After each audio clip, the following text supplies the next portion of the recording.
Olá, sou o Ricardo, eu sou coordenador da Comissão de Obras aqui do Hospital de Contagem. Nós vamos fazer uma capacitação, uma pequena capacitação para o preenchimento da declaração de óbito. Essa capacitação, ela se dá principalmente tentando mostrar para vocês os erros mais comuns que são encontrados, mesmo porque a declaração de óbito ela é autoexplicativa. A capacitação, então, vamos começar do preenchimento de óbito. Antes de falar do preenchimento de óbito, eu quero lembrar que não deve se esquecer de preencher tanto no sumário de óbito como na descrição de óbito, na evolução do paciente, se houve ou não tentativa de reanimação cardiopulmonar, e caso não ter tido a reanimação, o médico deve justificar por que ele não fez. Porque foi um acordo com a família, os cuidados paliativos, por causa da própria condição clínica do paciente, por causa das reanimações anteriores. Para o preenchimento da declaração de óbito, lembrar que o médico tem a responsabilidade ética e jurídica pelo preenchimento e assinatura da DO, assim como pelas informações registradas em todos os campos desse documento. Deve-se, portanto, revisar o documento antes de assiná-lo. O que o médico deve fazer? Ele deve preencher os dados de identificação com base em um documento oficial da pessoa falecida. Ele deve registrar os dados na declaração de óbito, sempre com letra legível, e não pode haver rasuras.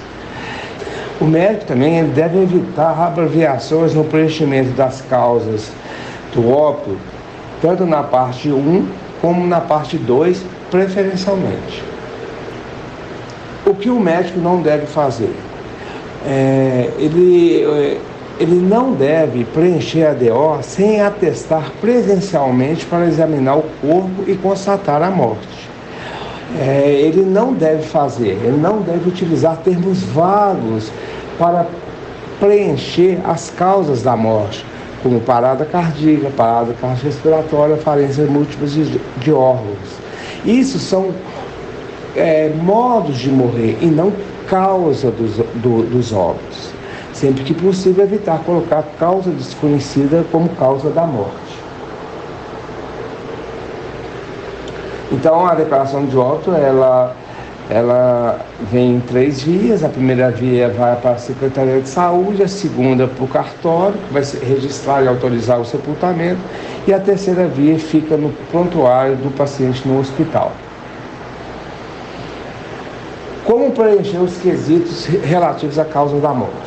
Para preencher adequadamente a DO, o médico deve declarar a causa básica do óbito em último lugar, estabelecendo uma sequência de baixo para cima até a causa terminal ou imediata da morte.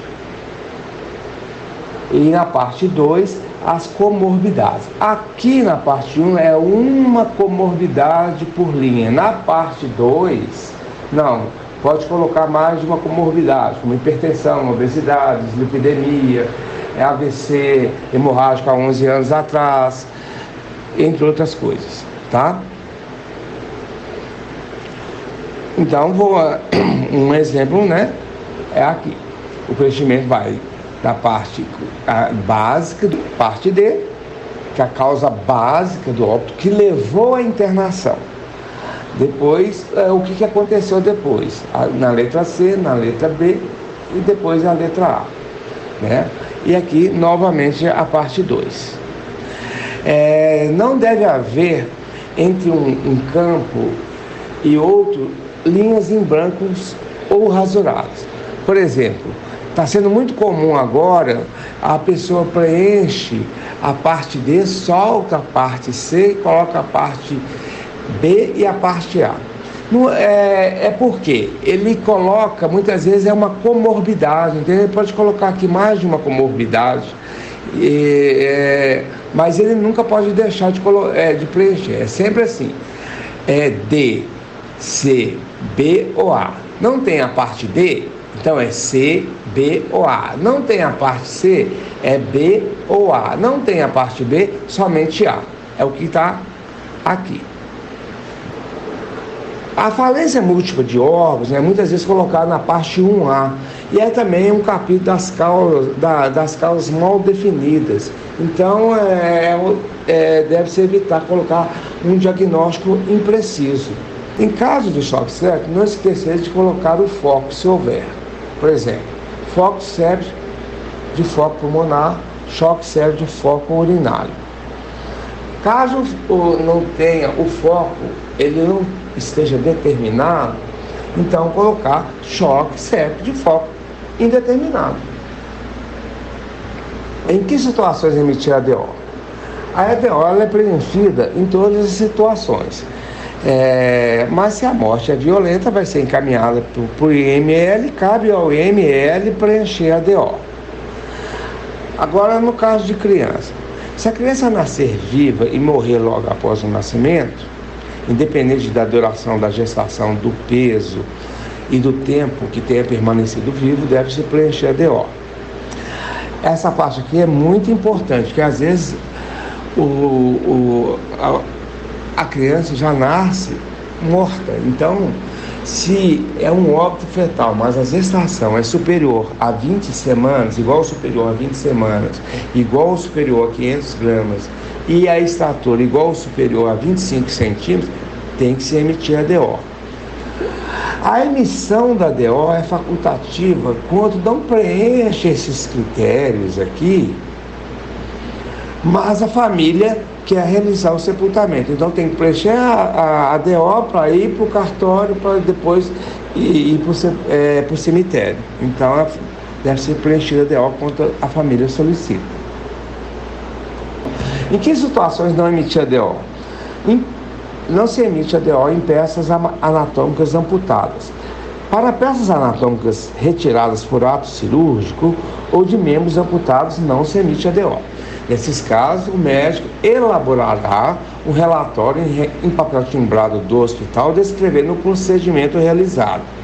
Esse documento será, então, levado ao cemitério, caso o destino da peça venha a ser o sepultamento. O médico é obrigado a fornecer a ADO. Como proceder com relação à causa da morte? O médico é obrigado a atestar e fornecer a ADO.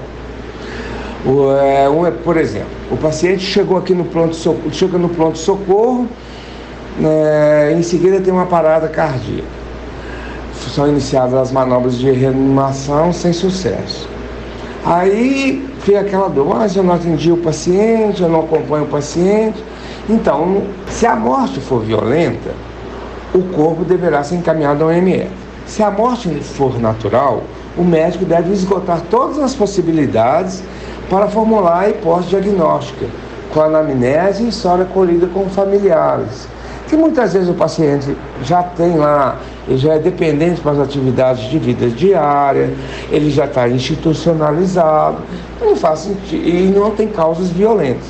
Então, ele pode formular a hipótese diagnóstica, como, por exemplo, ele tem sinais e sintomas de um AVC, pode-se colocar o AVC, ou sinais e sintomas de um infarto agudo no miocárdio, por exemplo.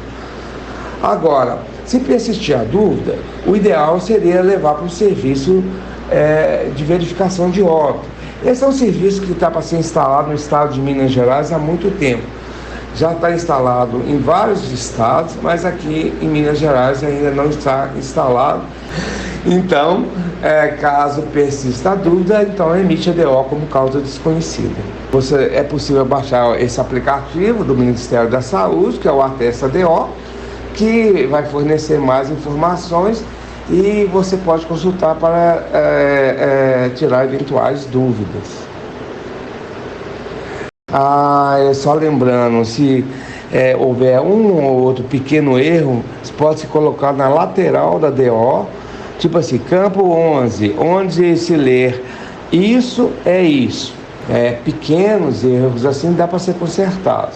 E deve, principalmente, ir para um lugar tranquilo, e se concentrar somente no preenchimento do atestado de óbito. Está havendo muito cancelamento no preenchimento do atestado de óbito.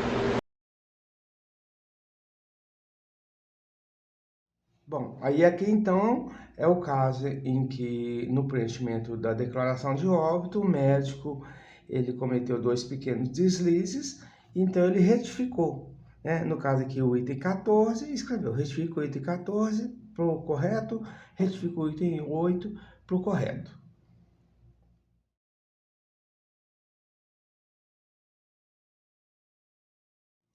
Então, a gente vai concentrar principalmente na parte 5, que são as condições e causas do óbito. Muitas vezes o médico questiona porque uma coisa não tem nada a ver com a outra, mas não, é condições do óbito, quer dizer, as doenças, as comorbidades. Bem, antes disso, não esquecer que se é mulher, ver se ela está em idade fértil, de 9 a 49 anos, e não pode deixar de esquecer, porque esse aqui, uma mulher que teve, por exemplo, grávida 1 ano por exemplo, 6 meses atrás, esse caso é um caso que é avaliado no Comitê Hospitalar de Prevenção de Óbito Materno, Infantil e Fetal, que depois vai para o distrito para investigação domiciliar, vai para a prefeitura e vai para o estado e vai para o governo federal. É importantíssimo esse indicador de mortalidade infantil, fetal e da mulher em idade fértil. O paciente aqui, no caso, então, a causa base é o tumor do intestino grosso, ele teve um abdômen agudo obstrutivo, evoluiu para uma sepse de foco pulmonar e morreu de choque séptico de foco pulmonar. Como foi falado anteriormente, o médico aqui foi feliz ao colocar que eles já tinham passado de acidente vascular encefálico, de fibrilação atrial e de hipertensão e de dislipidemia também. Então, na parte 1, apenas uma comorbidade A, B, C, D. Na parte 2, pode ser mais. E a letra boa foi o suficiente para ele não precisar abreviar. Como eu falei, não existe uma fórmula única de preencher o atestado de óbito. O caso em tela, o paciente, o colega colocou apenas acidente vascular encefálico, foi a causa da morte, mas ele tinha como comorbidade hipertensão e miocardiopatia dilatada. Essa hipertensão e miocardiopatia dilatada poderia entrar aqui na sequência DCBA, mas aqui também não está errado. O que matou o paciente foi o acidente vascular encefálico. Aqui nesse caso, o paciente tinha comorbidade de mais tempo, um marca-passo e também uma neoplasia de reto. Ele internou por uma fibrilação atrial e morreu por complicações do AVC encefálico isquêmico. Então, a causa da morte, que seria o AVC isquêmico, teria que estar na parte A. Porque insuficiência respiratória aguda não é a causa da morte, é um modo de morrer. Então, o preenchimento correto aqui seria a fibrilação atrial na parte B e o acidente vascular encefálico na parte A. O médico aqui,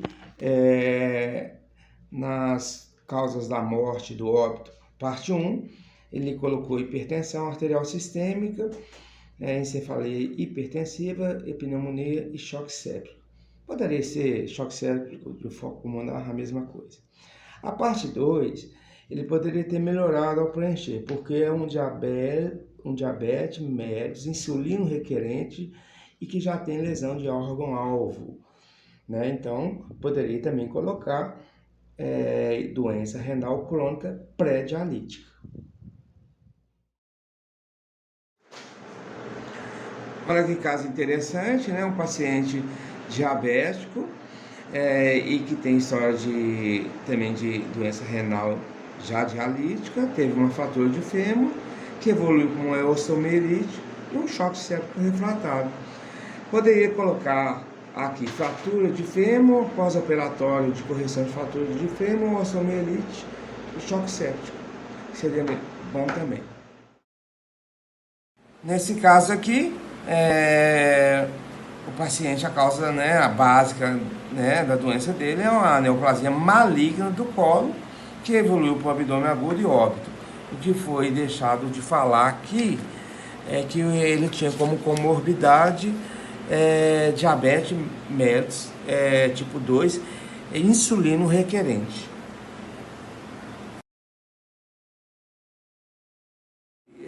Vocês já começaram a perceber que os médicos ficam um pouquinho mais relaxados para o preenchimento da parte 2, né? Então, olha para você ver nesse caso, muito bem preenchido, ó, pneumonia comunitária, e ele evoluiu para um choque séptico pulmonar. A comorbidade dele, obesidade grau 3, mas ele tinha também doença de Alzheimer. Então, era para colocar como comorbidade aqui, doença de Alzheimer. Do ponto de vista epidemiológico, isso é muito importante. Quando é um caso assim, a gente não notifica o médico, mas a gente anota para depois chamá-lo quando é recorrente esse tipo de pequenos erros. E aqui nós vamos mostrar dois tipos de encaminhamento do IML. No caso aqui, é o formulário padrão. O médico preferiu colocar o histórico, a evolução do caso, a impressão diagnóstico final, tudo em anexo. Ou seja, ele anexou o sumário de alta ao IML e encaminhou ao IML. Não está errado. Nesse caso, o médico ele pregou o encaminhamento do IML, fez todo o histórico, a impressão diagnóstica e ainda comunicou no item 7 que foi realizado contato com o MG transplante sem possibilidade de doação por não haver